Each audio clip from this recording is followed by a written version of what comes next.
Hello friends, எப்படி இருக்கீங்க? நல்லா இருக்கீங்களா? இன்னைக்கான வீடியோவில் பார்த்தீங்கன்னா சூப்பரான ஒரு லஞ்ச் ரெசிபி தாங்க பார்க்க போகிறோம். குழந்தைங்களுக்கு மதியானம் என்ன லஞ்ச் கொடுக்கணும்னு ரொம்ப யோசனையாக இருக்கீங்களா? ஹஸ்பண்டுக்கு என்ன லஞ்ச் கொடுக்கலாம்னு யோசனையாக இருக்கீங்களா? அப்போ இதை ட்ரை பண்ணி பாருங்கள்.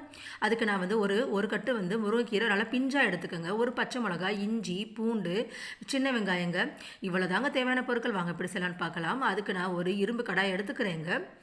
இப்போ நம்ம எண்ணெய் சேர்த்துக்கலாம். நான் தேங்காய் எண்ணெய் சேர்த்துக்கிறேங்க. உங்களுக்கு விருப்பமான எண்ணெய் எது வேணாலும் சேர்த்துக்கலாங்க. இப்போ பாருங்கள், எண்ணெய் நல்லா காஞ்சிருச்சு. இப்போ இதில் நம்ம சீரகத்தை சேர்த்துக்கலாம். எண்ணெய் நல்லா காஞ்சதுக்கப்புறம் சீரகம் சேருங்க. இப்போ லேசாக பச்சை வாசனை போகிற அளவுக்கு நல்லா வதக்கி விட்டுருங்க. இப்போ வதக்கியாச்சுங்க. இப்போ நம்ம பூண்டு அதை சேர்த்துக்கலாங்க. இஞ்சி, பச்சை மிளகா, இப்போ எல்லாத்தையும் சேர்த்தாச்சு. இதையே நல்லா பச்சை வாசனை போகிற அளவுக்கு நல்லா வதக்கி எடுத்துக்கோங்க.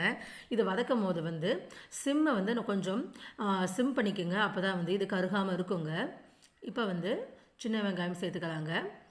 இதையே சேர்த்துக்காச்சு. இப்போ ஒரு உப்பு சேர்த்துக்கோங்க. நான் இந்த உப்பு சேர்த்துக்கிறேங்க.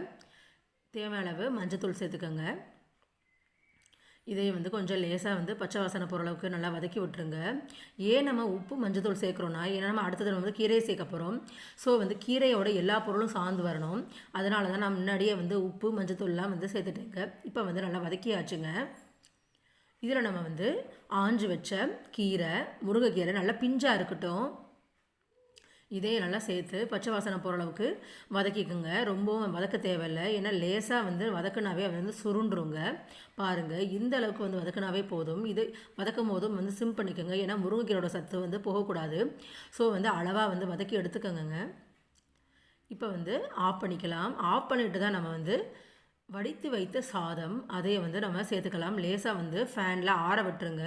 அதுக்கப்புறம் அரிசி சேர்க்கணும். இல்லைனா அரிசி அதாவது சாதம் ரொம்ப சூடாக நம்ம கிளறும் போது அது சீக்கிரம் உடையிறதுக்கு வாய்ப்பு இருக்குது. அதனால் ஆற விட்டுட்டு நீங்கள் வதக்குனீங்கன்னா உடையாமல் இருக்கும். சூப்பரான டிப்ஸுங்க. நீங்களும் ட்ரை பண்ணி பாருங்கள். இப்போ மதியானம் வரைக்கும் சாதம் ஃப்ரெஷ்ஷாக இருக்கணுமா, அப்போ கொஞ்சம் இதில் தேங்காய் எண்ணெய் சேர்த்துக்குங்க. ரொம்ப சூப்பராக இருக்கும். மதியானம் சாப்பிட்றதுக்கு சூப்பரான ஒரு ஹெல்த்தியான முருங்கைக்கீரை ரைஸ். நீங்கள் ட்ரை பண்ணி